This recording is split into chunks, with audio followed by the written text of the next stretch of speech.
So today I'm going to be showing you how to set up your barbell squat. So we have a rack at home, but this is going to be the same whether you're at home or you're at the gym. And even if you're doing like goblet squats, the form is still going to be the same, but I want to show you guys how to enter underneath the barbell in case this is something that you've never done before. Because if strength training is new to you, maybe you've never done barbell back squats before. So this is a back squat because we're going to put the bar on our back, and the bar placement is actually pretty important. So there's also low bar squats. I'm not going to be going over that today, just regular back squats. So you want your barbell set up not too high and not too low, because if it's too high, then you're going to have to get on your tippy toes to re-rack it. So I'm going to dive underneath the bar, but not too low. I'm going to go underneath the bar. Well, and notice that my weights are even on each side. So I've got about 2 inches on that side and 2 inches on that side, and maybe 1.5 inches. So the barbell is even. And I'm going to dive underneath the barbell and step in. Move your hair out of the way. And you want the bar to be placed evenly on your back. So I don't want to be to the right of the bar, and I don't want to be to the left of the bar. I want to be right in the center, and that's why they've got that grooved section of your barbell. So once you're even, then I'm going to press up to lift the bar off of the safeties, and then I'm going to step back. Now, my feet are shoulder width distance apart. They're not inner hip width distance. Well, inner hip width distance would be here. Hip width distance would be here. Here is shoulder width distance. Now, you can turn your toes out slightly. I'm going to turn my toes pretty much forward, and my knees are going to follow my toes. Now from here, I'm going to scoot that up a little bit. I'm going to brace through my core. So my belly draws in and up, and I draw my ribs in and down. So from the side, you can see my butt's not back and my chest isn't forward. Rather, tailbone goes down, ribs come in, navel towards the spine. Now with my feet pointing forward, shoulder width distance apart, the first action is to go back with the hips. So the hips go back, and then I sit down. I'm going to work to get down as low as my knees. Knees open out. Open your knees wide.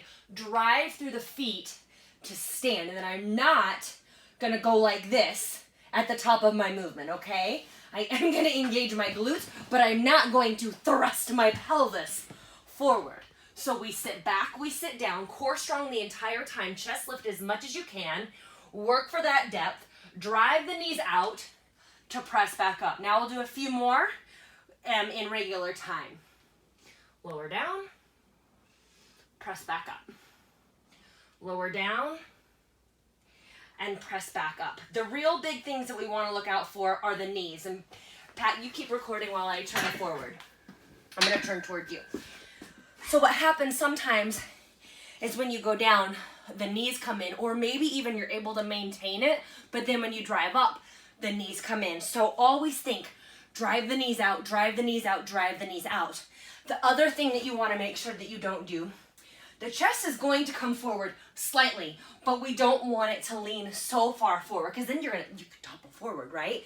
Same applies to a goblet squat. If you're holding your weight here, you still want to maintain that lift in your chest, and the weight stays even between the front of the foot and the back of the foot. Yes, you are driving through the heels, but you're also driving through the balls of the feet. Long spine, super active core. If you're feeling your squats in your low back, we need to reassess something. If they're bothering your knees, you need to reassess something.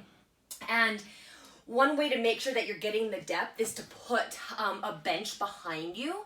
And then you can do, I think we might even have box squats in the program.